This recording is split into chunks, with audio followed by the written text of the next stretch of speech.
Hello, hello, hello, friends.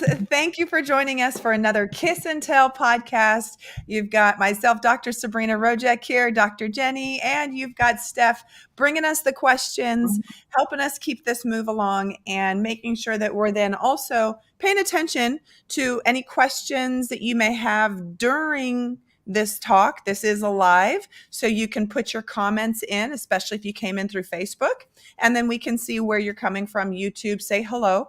If you've got questions, please drop them in. Dr. Jenny, what do we got for our intro today? What are we talking about? And what do we need to know? Yeah, we're talking about all the fun stuff in May, which is this is masturbation month. Yippee! This Yes. is Mother's Day. Mother's Day. Hey, Yeah. shout out to all the moms. Yes, Yes. happy Mother's Day to both of you. Happy birthday too, if it's your Yeah, birthday. happy Happy birthday. Mother's I don't see Day. it between now and then. Very merry on birthday. Yes. you. Are we all mothers here? Nope. Nope. Nope. Yes. Not Yeah. yet. Okay. So 2 out of the 3, which is totally okay, because then we can talk about that. And Yeah, I Steph, can learn so that's much. also useful. What questions do you have? Anything else, Jenny? I cut you off. I apologize there. That's okay. No, we're just talking about moms and masturbation. Hey, are we allowed to say that? Masturbating moms. So if you weren't sure if you wanted to listen in and stay here for the show, I think that you might want to. So, stick with us. We've got some good stuff. We're going to give some tips, some resources, because there are some things that we can do. This is a big topic. Women, our bodies, being a mother, and what that does, being a woman, and then being a mother, hormone wise. What does that do to our sex drive? So then in turn, how does that affect us in our masturbating or just us in our bodies at all? Right? Stephanie, what do you have for us? Do you have any thoughts or questions off the top before we dive in?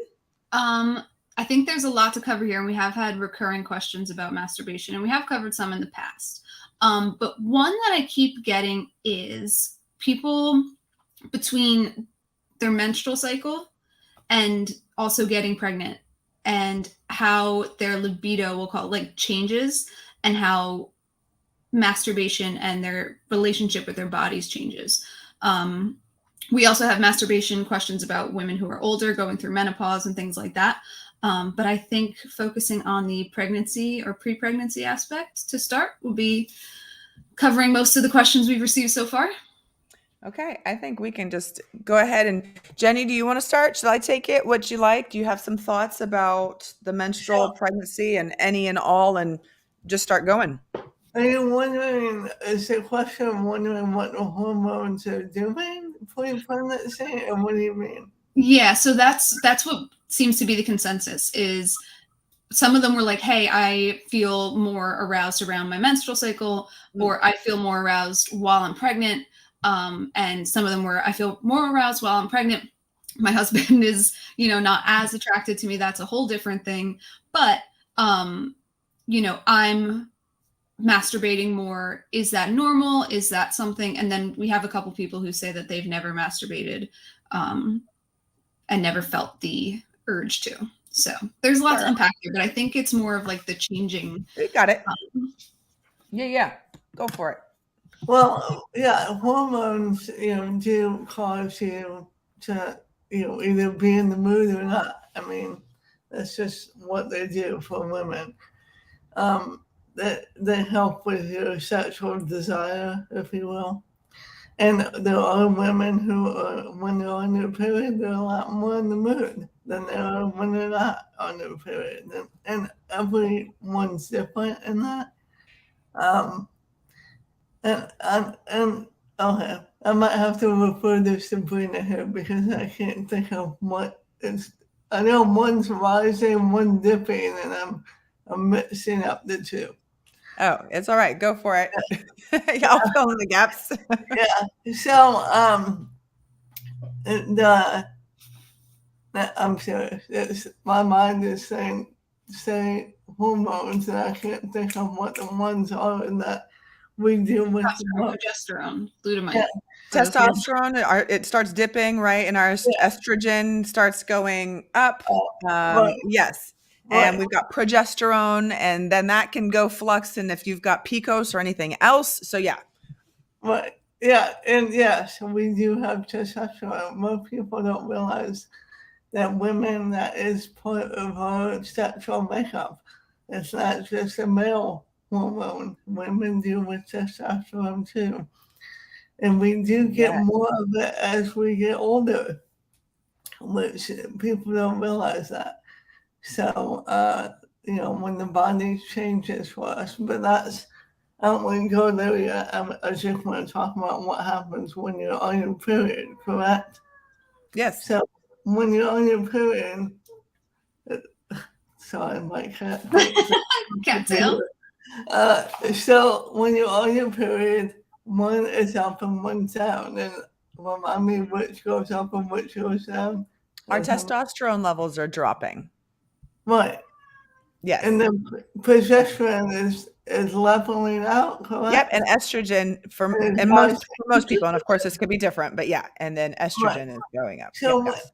I'm sorry, guys. It's been a long time since I've educated on this, but So how, and maybe Dr. Sabrina, you might be able to expand on that a little bit, but I'd also like to kind of explore how that changes between, your normal, whether you feel more, have more of a sexual drive during that, time, and then relate it to how that changes, I guess, for some people moving into pregnancy, and if that diminishes, if those hormones put that little fire out, or if they This is really easy, I think. Sorry to cut you off, but it's really, and there's a really simple way to think of it too, anyways, is for most, and again, this can be varying for plenty of folks, but for most women, they do experience heightened sexual drive right around when their body can get pregnant. I know. And then, which is at day 14 for most people. So if we have, let's real quick little body, let's talk about it. Nature. If 28-day cycle is the average thing. Now, of course, we could argue about that all day. 28-day cycle is the average. Now, the day one actually starts on the day of cycle. So that's also where people get this all screwed up. Okay. Mm-hmm. So day 14, everyone. So 2 weeks in, meaning day one, I start bleeding. That's day one, not when it stopped. Okay. So if I'm a 4-day bleeder or a 7-day bleeder, it doesn't matter. But day one starts when I start bleeding. Day 14 is the day that we can actually get pregnant. And really, it is only one day, particularly. However, sperm can live up to 3 days. So that gives us a little bit of a window. Okay. So this is if everybody is cycling normally, no trauma, no, things are happening and whatever's. So this is what that looks like. Okay. And that's when your body's like, woo, let's go. Exactly. Because now there's an egg. Go ahead. I have to interrupt. Sorry. Yeah. And what Sabrina is sharing with you all is the typical female. There are females that can get pregnant during their period. Yes, we are not your birth control. Right. I have stories. That's on you. Right. My own. There will always be variance. You can get pregnant. Matter of fact, women can get pregnant the whole month. Correct. Yes and yes. Right. So just I said, we're talking in a typical, yes, a big picture. Yes, and thank you for that clarification. We do recognize that there will always be variance, and if you correct, and that's what I'm saying is that medications, friends, medications can negate your foods. So yes, there's a myriad of things. Typical person not doing anything to mess it up. Okay, and that's fine. Mess it up or not. Okay, so. Of course, knowing that then that's how our cycle works, of course, at 2 weeks in, right? That's all, we start kind of getting werewolfish. We get a little prowlish. We get a little bit moisty. We get a little bit of feeling good. Our juices look different, right? Ladies, our discharge, it changes depending on how close we are to when our body wants to get pregnant.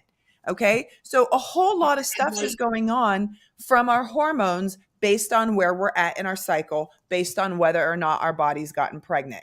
Now, let's jump to the menstrual cycle then. So menstrual cycle, what's going on? Now it's okay. We didn't get fertilized egg. Now we've got to get out. So the uterine lining, I wish I should have little pictures. I totally could. And maybe I will one of these times, because a lot of people don't know this. But the uterine lining during this whole time is thickening. It's making a nice spongy cushion of nourishment in case we do get pregnant, because now it needs to have a nice cushy little home, right? That's when we have a cycle. That's what's being shed. We're shedding our uterine lining. Our body was just practicing then. Okay, we don't need it. Let's get rid of it. And then that starts day one, remember? And then we start again.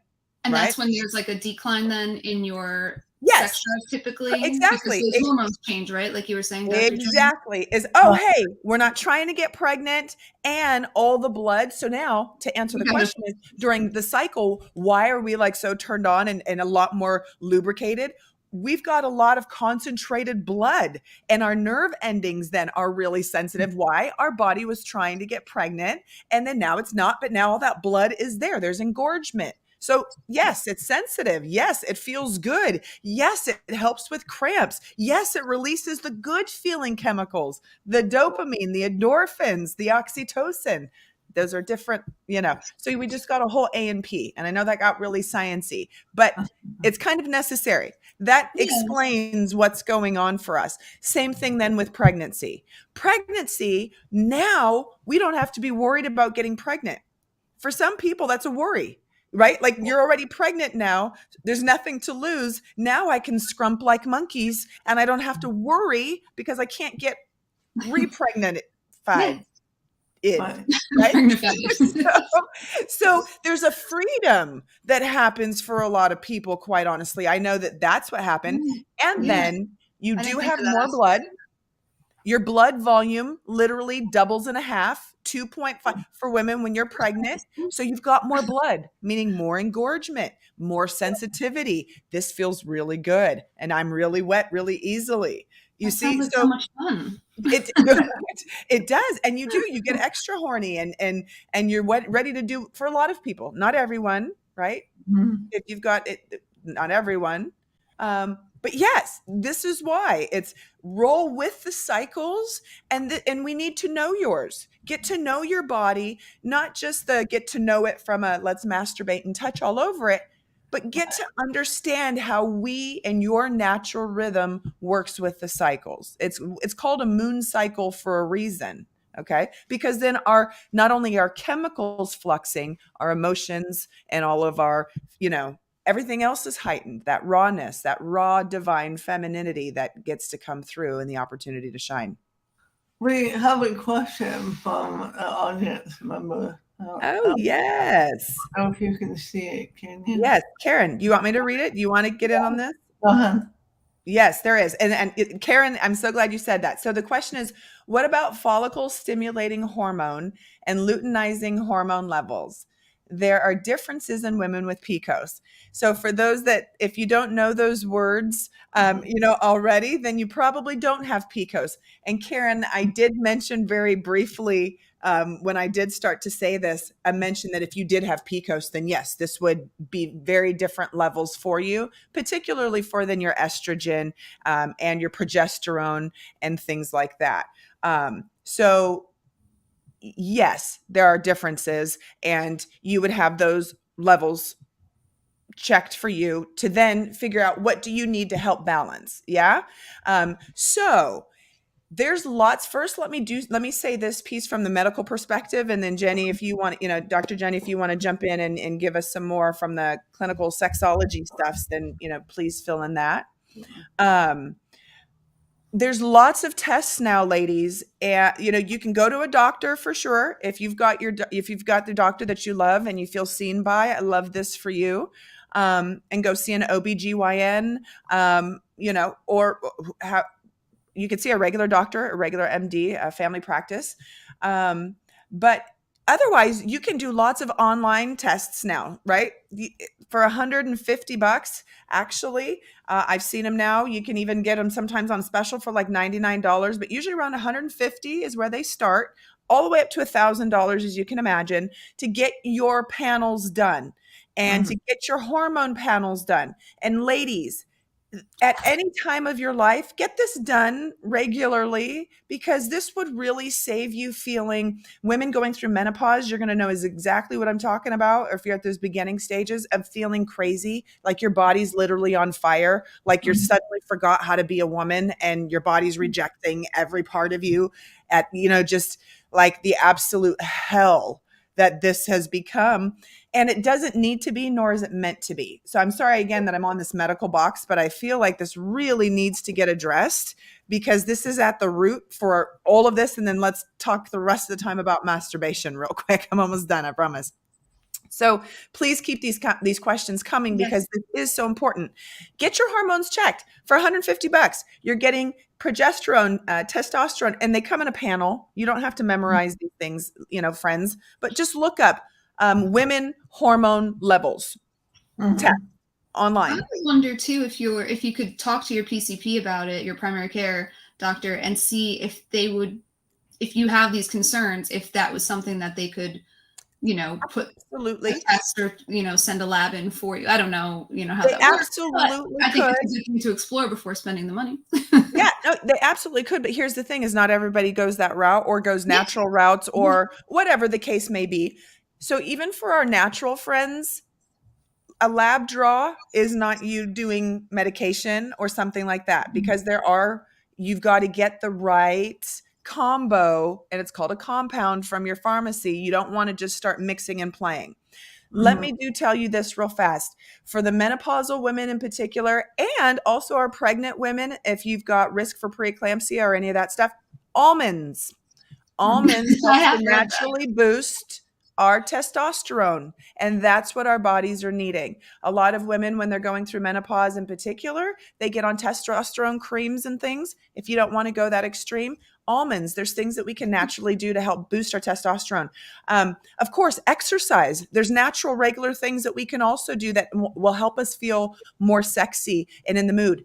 Number one reason for decline in our masturbation sexy feelings or in our libido, women, do you hear me? And men, sleep. Freaking sleep. So never mind testosterone and your panels. The basic thing that you all keep saying, I'll sleep when I'm dead, or maybe I'll catch up this weekend. That's not how it works, sweetheart. And it takes less than 24 hours for your libido, literally, and your testosterone to freaking tank, just from one night's of not catching up on sleep. One night. There is no such thing as catching up on sleep. There isn't. Sleep, you can't get it back. So for our mamas, right? You've got newborns into 2-year-olds, 4-year-olds, 5-year-olds. You with this compounded not sleeping, of course you don't feel sexy. Of course you don't feel like having any sort of sex. That's not just you. It's literally a thing. It literally depletes your libido. No sleep. Yes. I will stop talking for a moment. And Dr. Jenny, what do you have you got anything else from that you want to fill in some gaps? And then there is another question already that's in there. Yeah. Well, from a clinical sexology point of view, yes, your hormones are important, but it's also how you feel. So what we were just saying about sleep, that is important. But if you don't feel good in general, I'm not talking about illness. I'm talking about if you overall well-being. Right, your well-being is low. Mm-hmm. That's what you touched on, working out and yes, right. If meditate, walk, whatever, something, do something. That influences your libido too. Yeah, that influences your desire or not too. So self-care, so you can self-care down there. Yes, that was good. I love that. Mm-hmm. That is so good. Do we want to answer? I was going to say, yes, Karen. And I love these questions. Please keep them coming. This is beautiful. Yes. How do we get in touch with our cycles if an IUD prevents all of your periods? Yes, and yes, great questions. Yes. Lots of people wonder this, Karen. So thank you for being brave. So yes. There's multiple ways that I like to do this, and then I like to also teach my clients and friends. And then, if you've got anything too, Dr. Jenny, is journaling. And it doesn't have to be journaling, because that's not for everybody. And it can look like different things.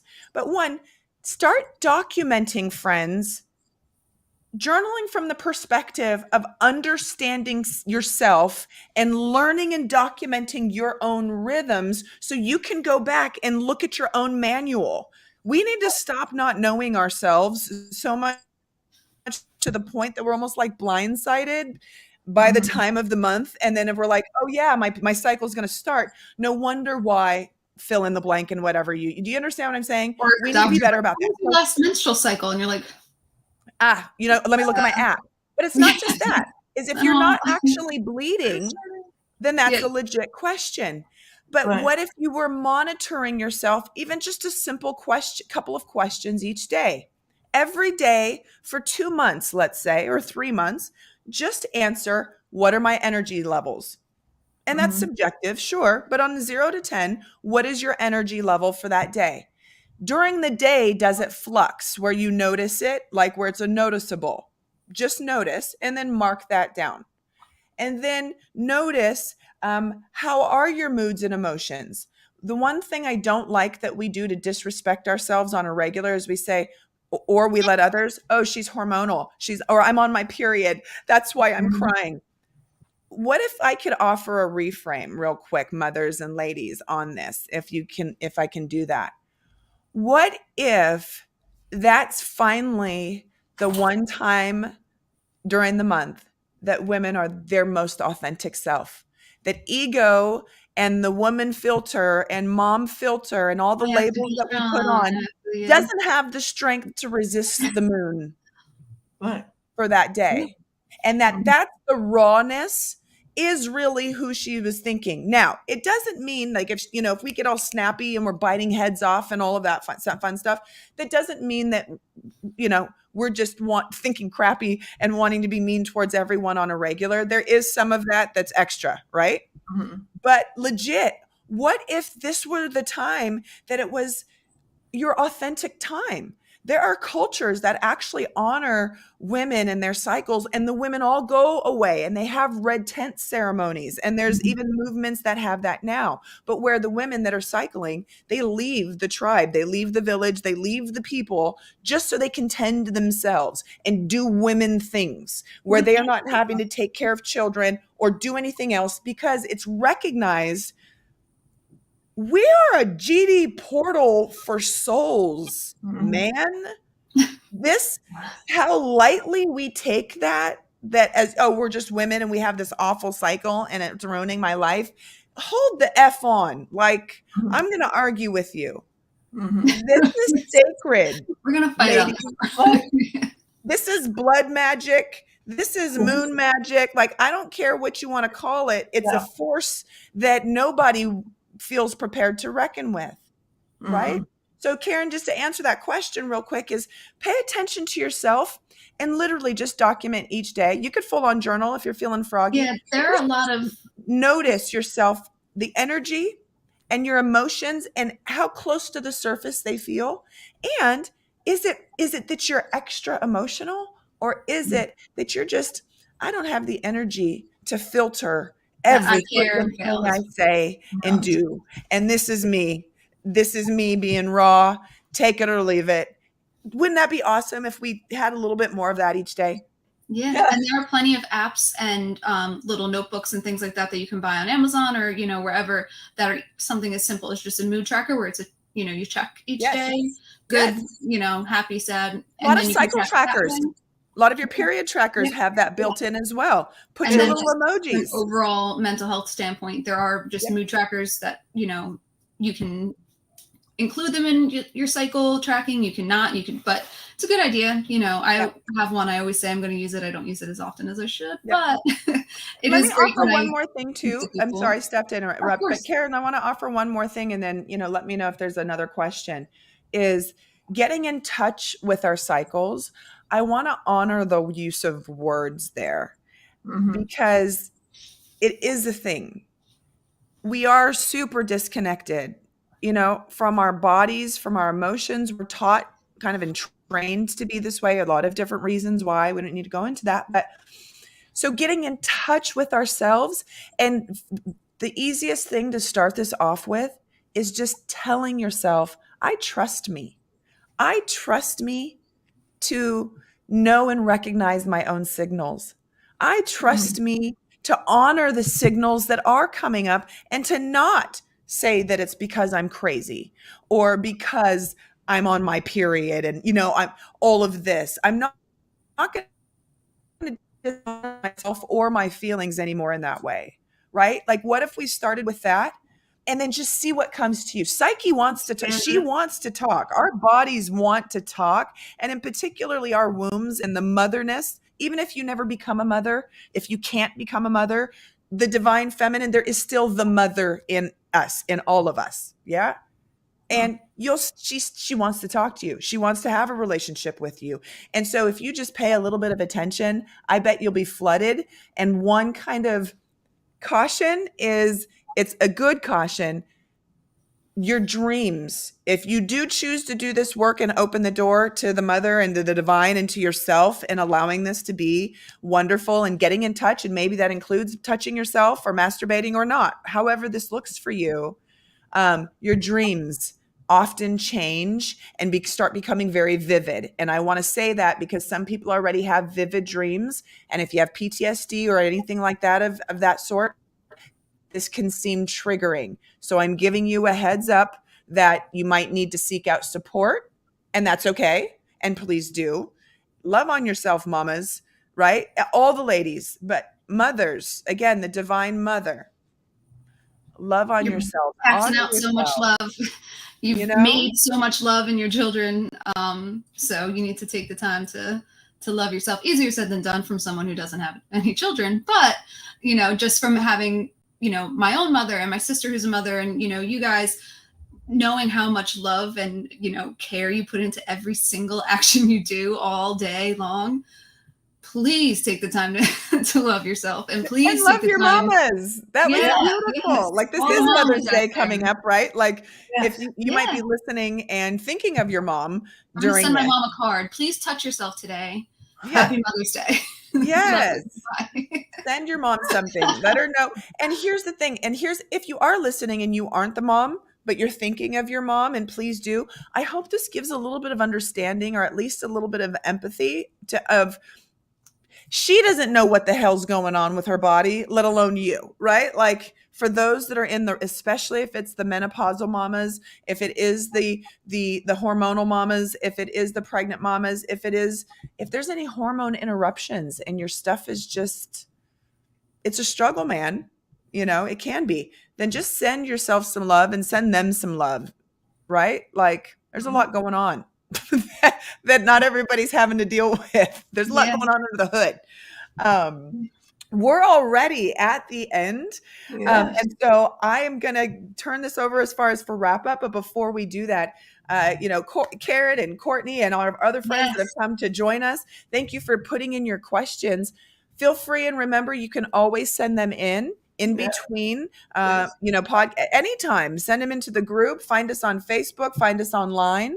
Interact with us. We love this. We want to answer your questions and make this relevant for everyone. We do have podcasts coming up in a couple of weeks. We also have James Wadley coming. I'm going to let Dr. Jenny take us home. Stephanie, thank you so much for also giving us the questions. Thank you. This is Dr. Sabrina Rojak. I'm signing off. Dr. Jenny, please let us know what we've got coming up for our next Kiss and Tell.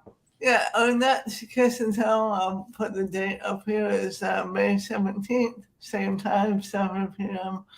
And it's another Q&A and talk show. More than likely, we will talk about masturbation because we didn't get a chance to tonight. But we will then. Yes, and just a quick note, when you send your questions to the About Us or Ask Us at kissandtell.com, you will remain anonymous unless you ask not to. So send us all your dirty little secrets, all your questions that you're afraid to ask out loud. I will ask them for you. I have no shame in that.